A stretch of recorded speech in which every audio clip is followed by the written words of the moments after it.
आज हमारा जो वीडियो है वो बस कुछ शिक्षक के लिए है, कुछ नेताओं के लिए और आप सबके लिए। आप लोग बस ध्यान से सोचना, जब किसी देश को बदलना पड़ता है तो पहले उसकी युवाओं को बदलने की ज़रूरत होती है। तो युवाओं को कौन बदलता है? शिक्षा।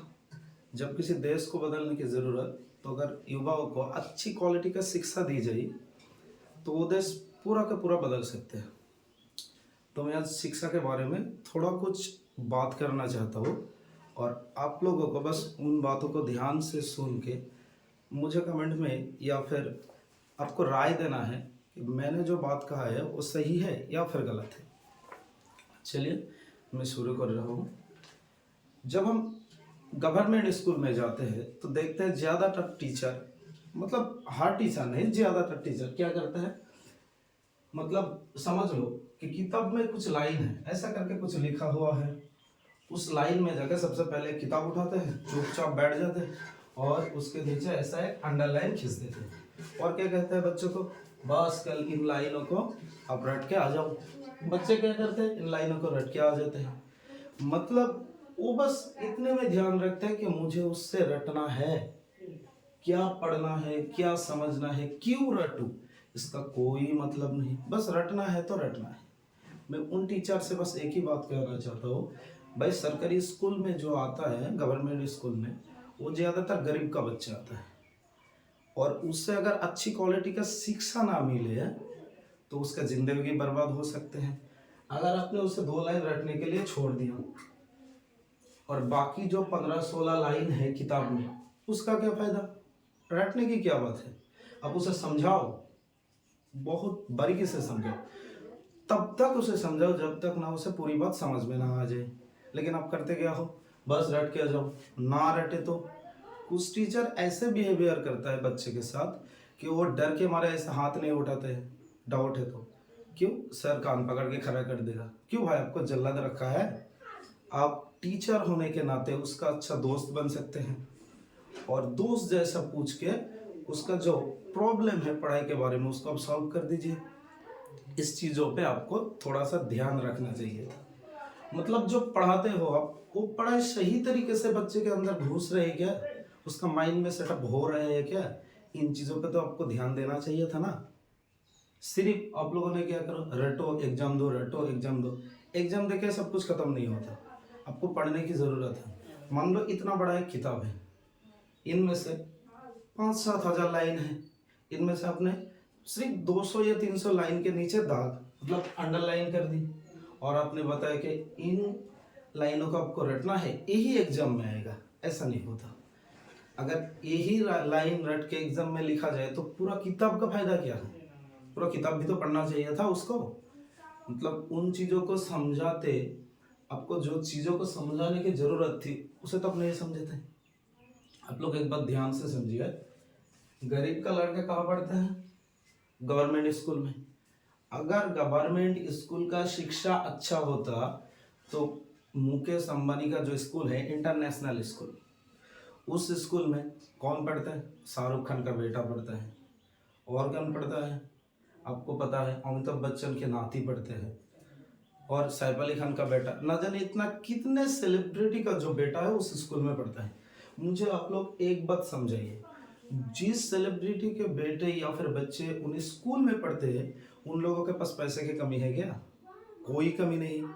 वो लोग अगर चाहे अपना बेटे को उतना अच्छा शिक्षा ना देकर पूरा जिंदगी भर बिजनेस कर सकते थे, क्यों शिक्षा दे दिया? इतना अच्छे स्कूल में क्यों भेजने की जरूरत पड़ गई? अंबानी की जो स्कूल है उसमें रेशियो क्या है? स्टूडेंट 6 टीचर 1, मतलब 6 स्टूडेंट में 1 टीचर। कितना बेहतरीन पढ़ाई होगा वहाँ। और ये जो सेलिब्रिटी है उनको बस इन चीज़ों से ध्यान है, अगर मेरे बच्चे को अच्छा शिक्षा मिल गया वो खुद ब खुद अपने हालात को सुधार लेगा। मैं जितना बड़ा सेलिब्रिटी हो, अगर उसे अच्छी तरीके से समझ में आ जाएगा शिक्षा की पावर क्या होता है, तो वो शायद मुझसे भी आगे बढ़ जाए। यही बात वो अपने बच्चों को समझाना चाहते हैं। और हमारे इधर गवर्नमेंट स्कूल में बस रटो, आपको फास्ट आना है, पढ़ना है, लेकिन क्या रटू क्या? रटने से कुछ नहीं होता भाई, समझने की भी ज़रूरत होते हैं। हमारी जो गवर्नमेंट स्कूल की हालत है, ये पॉलिटिशियन की वजह से ही है। क्योंकि देखिए, अगर जो सेलिब्रिटी लोग हैं वो लोग अपने बच्चे को प्राइवेट स्कूल में पढ़ा रहे तो सरकारी स्कूल क्यों नहीं अच्छे हो रहे? मतलब हम लोगों ने आपको वोट किस लिए दिया? किस लिए? जो जनता है उसको क्या चाहिए? अच्छा शिक्षा चाहिए, अच्छा स्वास्थ्य चाहिए। बस ये दो चीजों में आपको ध्यान रखना है। खुद ब खुद जितना भी जरूरत है कि इंसान को, वो खुद ब खुद वो सारे चीज अचीव कर लेगा, बस अच्छी शिक्षा हो तो। अगर अच्छी शिक्षा नहीं तो कैसे चलेगा? अगर सरकार कहता है कि नहीं इतना खर्चा नहीं उठा सकते, क्यों नहीं उठा सकते इतना खर्चा? हम लोगों ने आपको वोट देके आपकी पद पर बैठाया है, इसलिए बैठा है ताकि आप लोग हमारी मदद कीजिए, हमको अच्छी तरह से शिक्षा दीजिए। इन चीज़ों के लिए मान लो कुछ लोग कहते हैं भाई वोट मांगने में बहुत ज़्यादा खर्चा होते हैं, सरकार चलाने में बहुत ज़्यादा खर्चा होते हैं। सरकार किस लिए चलाते हैं? पब्लिक के लिए। खर्चा तो होगा ही ना। तो वोट मांगने के लिए तो बहुत ज़्यादा खर्चा होता है, बहुत ज़्यादा पैसे की ज़रूरत होती है। मैं इसका भी सॉल्यूशन एक आपको दे देता हूँ। मान लो एक ग्राउंड में क्रिकेट चल रहा है, उधर पे 11 आदमी खेलने के लिए गया, उनमें से मैं भी एक हूँ और मुझे अच्छी तरीके से क्रिकेट खेलना भी आता है। हमारी टीम का हम लोगों ने टॉस जीता, टॉस जीत के बल्लेबाजी का फैसला किया और हमारी टीम का जो बंदा है, दोनों गए बैटिंग करने, उनमें से एक आउट हो गया। अब हमारी टीम में ये डिस्कशन होगा कि नंबर 3 पे बल्लेबाजी पे कौन जाएगा। तो अगर मेरे अंदर वो दम है, वो औकात है, मैं 3 पे बल्लेबाजी कर सकता हूँ, तो क्या करेगा? लोग हमको भेजेंगे या फिर कोच हमको देख के बोले भाई तू जा, बड़ी संभाल, अपनी टीम का हालात को संभाल ले। या फिर मैं खुद उठ के ऐसा कहूँगा मेरे को भेज दो, मेरे को भेज दो, मैं टीम को संभाल लूंगा। ऐसा होगा? थोड़ी होगा ऐसा। अगर कोई ऐसा उठ के चला भी गया तो हमारी टीम पे सारे बंदे कहेंगे अरे उसे खेलने देना, इस जो जगह है इसके लिए वो परफेक्ट है, उसको खेलने दे, तब मैं खेल लूंगा। मतलब देखो, अगर जिस जगह के लिए मैं परफेक्ट हूँ उसके लिए किसी को बुलाने की जरूरत नहीं होता। लोग हमें ढूंढते हैं भाई इस जगह में आप खेलो, इस जगह में आप बैठो, ताकि आपको ये जगह शोभा दे। और आप लोग क्या करते हो? 5 साल आपको सत्ता मिले, 5 साल के बाद भी आपको वोट मांगने की जरूरत क्या पड़ गई? अगर आप ईमानदारी से अपनी सरकार चलाते तो 5 साल के बाद आपको वोट मांगने की जरूरत ही नहीं। जैसा हम अगर अपनी क्रिकेट में अच्छी तरह से ध्यान लगाए तो हमको नंबर 3 पे बल्लेबाजी मांगने की जरूरत नहीं, हमारे टीम के लोग दे देंगे। वैसे अगर आप 5 साल ईमानदारी से अपना सत्ता चला लेते तो आपको वोट दे दो, मेरे को दे दो, मेरा सत्ता जुगा के रखना, मेरे पार्टी को बचा के रखना, इसके लिए इतना बॉन्ड खरीदने की जरूरत, इतना चंदा दो, ऐसा करने की कोई जरूरत नहीं थी। जनता आपको उठा के इस कुर्सी में बैठा देते। जनता को पता होता अगर ये आदमी रहेगा तो हमारी भविष्य उज्जवल बनेगा। आप लोग करके रहे हो। और जो चीज को मीडिया को दिखाने की जरूरत, आज कुछ शिक्षक उन चीजों को लोगों को दिखा रहे हैं और मीडिया क्या कर रही है? गधा की तरह इधर से इधर, मतलब एक हिंदू बैठा रहा है, एक मुस्लिम बैठा रहे, लड़ो मुर्गा लड़ो, सिर्फ मुर्गा लड़ो, लड़ाई जा रहे हो। खुद को देश की चौथा स्तंभ कहने में शर्म आना चाहिए उन मीडिया को जो सही चीजों को सही तरीके से लोगों के सामने उठाता नहीं। समझ में आ रहा है? मतलब आपको शिक्षा पे ध्यान देना है, चाहे वो पॉलिटिशियन हो, चाहे वो कुछ और हो। गरीब के बच्चे गवर्नमेंट स्कूल में जाते हैं, वो अगर अच्छा शिक्षा मिलेगी, उसको अगर अच्छी शिक्षा मिलेंगे तभी ना वो आगे बढ़ पाएंगे, तभी ना देश आगे बढ़ेगा। कुछ लोग तो यार अलग ही मजे में है। वो लोग क्या सोचते हैं, अरे सेलिब्रिटी के बारे में कुछ मत बोलो, नेता के बारे में कुछ मत बोलो। क्यों? अरे उन लोगों का फैन हूँ, फैन को बुरा लग देता, फैन क्यों भाई यार? क्यों किसी का फैन क्यों बने? आप जिसके लिए फैन बनते हो, जिसका फैन आप खुद को समझते हो, वो अपने बच्चे को बढ़िया क्वालिटी की शिक्षा दे रहा है और आपके बच्चे के लिए कभी आवाज उठाया? आपने देखा कोई पॉलिटिशियन बोलो या फिर कोई सेलिब्रिटी बोलो आपके बच्चों के लिए इतना आवाज उठाया कि आपको बच्चे को अच्छा शिक्षा मिले? वो तो आपके बच्चे को फैन नहीं बनना चाहता। वो चाहते हैं कि उसकी जो जगह है, मतलब समाज में जो जो हमारी समाज होता है ना, उसमें उसका जो पकड़ है वो बने रहे, उसका जगह उसका बेटे ले या फिर उसका पोता ले, आपका बेटा क्यों ले? मतलब ऐसे ही चलते रहे? ऐसा नहीं है। आप नेताओं को वोट दे के जिताते हो, अगर हम किसी को कुछ देते हैं उसके बारे में कुछ तो मांगूंगा ना, ये अपना हक है। अरे अपना हक मांगने में क्या डर है? अगर जवानी में भी आपको डर लग रहा है तो बेकार है जवानी। सच बोलने से डरना नहीं चाहिए। अगर गलत है तो डर, गलत हो गया बात, मतलब गलत गलत हो सकते हैं, अगर आपको बात में गलती हो गई तो आप माफी मांग लो, ऐसा मेरे को बोलना नहीं चाहिए था, बस इतना ही। लेकिन ऐसा नहीं सच बोलने से डर रहे हो, अगर आज आप डर रहे हो कल कोई और डरेगा, दूसरा दिन कोई और डरेगा, ऐसा ही होगा ना। जैसा हमारे देश को ब्रिटिश ने गुलाम बनाया था वैसा ही फिर से गुलाम बन जाएंगे, होता है ना ऐसा। जनता किस चीज जैसा होते हैं, जनता होते हैं पावर, जनता के अंदर पावर है, जनता खुद के पावर ही नहीं समझते हैं, तभी ना लोगों के सामने गिड़गिड़ा लेते हैं। गिड़गिड़ाओ मत, बस आप लोगों को इन चीजों पे ध्यान रखना है कि हमारी बच्चों को जो शिक्षा के लिए हमने भेजा है स्कूल में, वो शिक्षा अच्छी तरह से हो पा रहा है या फिर नहीं। अगर शिक्षा अच्छी तरह से हो पा रहा है, जिस पार्टी ने शिक्षा दिलाई हो, चाहे वो बीजेपी हो, तृणमूल कांग्रेस हो या फिर सीपीआईएम हो, कोई भी हो, किसी भी धर्म का हो, उसको आंख बंद करके वोट दे दो। चाहे कोई भी हो, आंख बंद करके वोट दे दो। जिसने आपको बेटे को अच्छे शिक्षा दिलाए वो आपका समाज को बदलवा देगा, और अगर वो सरकार ना रहे तो आपका बेटा बदला देगा। यही बात ना।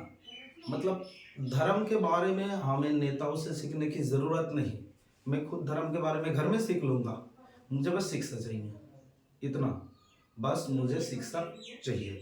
मेरे अंदर भी आस्था है, अगर हम अपनी देशों में कुछ बना के देना चाहते हैं, मान लो मैं मुसलमान हूँ, कोई मेरा हिंदू भाई है, कुछ भी चलेगा, वो अपने लिए मंदिर बनाए, जब मैं सड़कों पे जाऊँ तो मेरे को बोले भाई कुछ पैसा दे दो, मैं दे दूंगा, कोई बात नहीं, चलो सब खुशी खुशी रह लो। लेकिन शिक्षा में कोई कमी नहीं होना चाहिए। खास करके मैं बार बार एक ही बात बोलना चाह रहा हूँ, बार बार एक ही बात मैं बोलने की कोशिश कर रहा हूँ कि गवर्नमेंट के जो स्कूल होता है उस स्कूल में सिर्फ कमजोर गरीब का बच्चा पढ़ता है, और उस कमजोर गरीब का बच्चा कभी अच्छी क्वालिटी की शिक्षा नहीं ले पाते।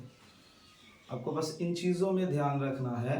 जो भी टीचर उधर पे पढ़ाने के लिए जा रहे हैं, बस उसका 100% एफर्ट देना चाहिए। अब बस यही सोचो, जो आपके पास स्टूडेंट पढ़ने आया उसको मैं बेहतर क्वालिटी का शिक्षा दूंगा, बस देखो जमाना खुद ब खुद बदल जाएंगे। मैं आपको शिक्षा के एक पावर दिखाता हूँ, बस 1 मिनट अब ध्यान से सोच लीजिएगा। देखिए, इस मैथ को थोड़ा मिटा देता हूँ।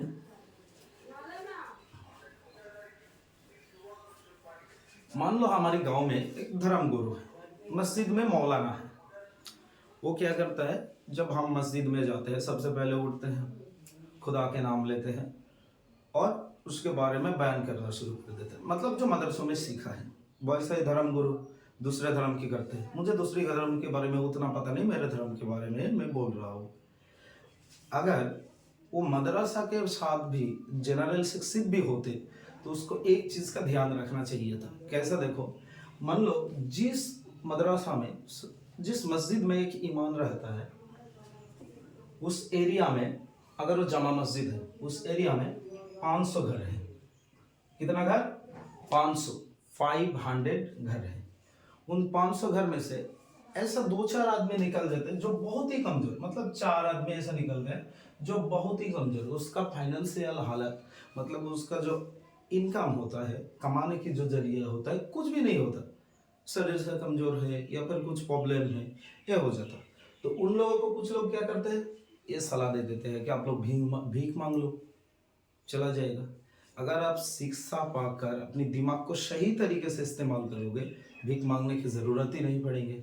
जो इमाम साहब होता है ना मस्जिद में, जो इमाम साहब होता है, उसे इस्लाम में बादशाह कहा जाता है, बादशाह। उसके बाद उसके मोहल्ले में रहते हुए हर कोई आदमी मानता है, हर कोई। उसको क्या करना चाहिए, जुमा में खड़े हो जाओ और बस एक बात पूछो। ये सिर्फ मैं मुसलमान कम्युनिटी के लिए नहीं बोल रहा हूँ, कम्युनिटी के लिए नहीं बोल रहा हूँ, मुस्लिम कम्युनिटी के लिए, हिंदू हो, क्रिश्चियन हो, कोई भी कम्युनिटी, कोई भी धर्म गुरु हो, अपने जहाँ पे आप लोग धर्म की शिक्षा देते हो उधर पे खड़े होके बस ये बात कहना, हर हफ्ता, जो मतलब 7 दिन में 1 वीक होता है ना, 7 डेज में 1 वीक होता है, ये जो 1 वीक होता है, इस वीक में आपको क्या करना है, हर वीक में बस 10 रुपये करके मांग लो। तो खुशी खुशी चंदा दे ही देते हैं, मस्जिद के लिए सोचो या फिर कोई भी धर्म जगह के लिए चंदा दे ही देते हैं। देखो, 52 वीक में होता है एक साल। मतलब देखो 52 वीक में अगर एक साल हुआ, 500 घर को अगर हर वीक में 10 रुपया करके चंदा दिया, तो उस चंदे में से कितना आएगा 5, और इधर 3 जीरो लगा लो, 5000। कितना रुपया आया? 5000 रुपया आया। देखो 1 वीक में अगर 5000 रुपया आ सकता है, तो 52 वीक में कितना रुपया आ सकता है? तो देखो 52 के पास मल्टीप्लाई करो, अगर 0 0 होता है, देखो 5 5 25 और 1 26, कितना है? 2,60,000 रुपया। एक साल में कितना है? 2,60,000 रुपया। ये जो इमाम के ट्रस्ट पर आते हैं, चाहे वो मस्जिद में है या फिर मंदिर में है, इन पैसों को किसी जगह पे आपको खर्च करना नहीं है, चाहे वो मस्जिद के लिए है या फिर मंदिर के लिए है। इन पैसों को किस में खर्च करना है मैं आपको बता देता हूँ। ये 2,60,000 रुपया में जो वो जो गरीब मोहल्ले में 4 आदमी था ना, उनको क्या कर रहे हो? 4 से डिवाइड कर दो। जो कुछ पैसा मांगे, मतलब कुछ भी पैसा अगर मिलता हो उसको, वो सारी पैसा उनको बांट दो। कैसे बांटो? उसको भीख मांगने के लिए नहीं, उसको ऐसी चीज दे दो, कोई मशीन खरीद के दो जिससे वो अपनी कमाई करके रोजी रोटी बना सके। 4 बकरियां खरीद के दो, 2 गाय खरीद के दो, 2 भैंसा खरीद के दो। मतलब काम करने की क्षमता खो चुके हैं, लेकिन इसको तो चरा तो सकते हैं ना। इसके जरिए वो अपना रोजी रोटी खुद कमा लेंगे। अगर ऐसा नहीं है, हर साल में तो 4 ऐसी गरीब इंसान तो उस गांव में पैदा नहीं होगा। अगर ऐसे नहीं होता तो क्या करो, उन लोगों को अपने घर बना के दो। या फिर क्या करो, अगर आपके गांव में कुछ आदमी है जिसको पैसे की वजह से स्वास्थ्य की अच्छी देखभाल नहीं हो रहा है, मतलब चिकित्सा नहीं हो रहा है, उन लोगों को पैसा दे दो। बढ़िया ना। अगर हर कोई मोहल्ला में मस्जिद वाला इमाम साहब अगर अपनी मोहल्ले का ये हालत कर देंगे, पंडित अगर अपनी जो जगह होता है, मत सुनो, मंदिर वाली एरिया को ये हालत कर देंगे, तो देखा अपने आप पूरा समाज में गरीबी हट जाएगा, पूरा समाज सुधर जाएगा। और लोगों को किसी को बोलने की जरूरत नहीं है मेरा धर्म महान है, मेरा धर्म महान है। अगर ऐसा कोई पंडित करता है तो किसी में भी इतना दम है कि आंख उठा के बोल दे कि पंडित जी आप गलत कर रहे हो। हर कोई, चाहे वो मुस्लिम क्यों ना हो, वो तालियां बजा कर ये कहेंगे कि क्या सोच है भाई, अपने तो गांव की गरीबी मिटा दी इन पैसों से, बहुत अच्छा किया आपने। तो ऊपर वाला को पैसे की जरूरत नहीं होता, बस उसके नाम से लूटो मत। इन पैसों को गांव वालों को दे दो। जितना आपके लिए जरूरत है उतना तो गांव वाले से चंदे के रूप में आप ले ही लेते हो, चाहे वो पंडित हो या फिर मौलाना हो, उसका जो पगार है वो तो देते। उसके बाद में 10 रुपया करके बोलो। अगर आपके हर बात वो लोग मानेगा तो ये वाला सिस्टम क्यों नहीं मानेगा? आप लोगों का हर वक्त ऐसा नहीं कि धर्म के बारे में सुनाते रहो, आपको कभी ऐसा कैलकुलेशन करके भी दिखाना चाहिए, देखो ऐसे में समाज को सुधार सकते हो। अगर ऐसा हर धर्म गुरु अपने समाज को सुधारने में लग जाए तो क्या होगा कि जो समाज है वो अपने आप डेवलपमेंट हो जाएंगे। किसी को गरीबी में जूझ के भूखा पेट मरना नहीं पड़ेगा। कभी तो अपनी तरीके से खुद की कमाई से कुछ भी दिमाग लगा के दूसरे की मदद करके देखो, बेवजह मदद करके देखो, बहुत ज़्यादा सुकून मिलेगा। देखो भाई, मैं एक बंगाली हूँ, हिंदी मेरा मातृभाषा नहीं है, इसलिए बोलने से थोड़ा सा दिक्कत आ रही, लेकिन मैं जो समझाना चाहता था आप लोगों का, अगर आपको समझ में आया और लगा कि मैं सही बोला तो मेरे साथ बस मेरे बातों को शेयर करके फैलाते रहो। और अगर लगा मैं गलत बोला तो आप लोगों से मैं माफ़ी मांगता हूँ। बस आपके दिन शुभ हो।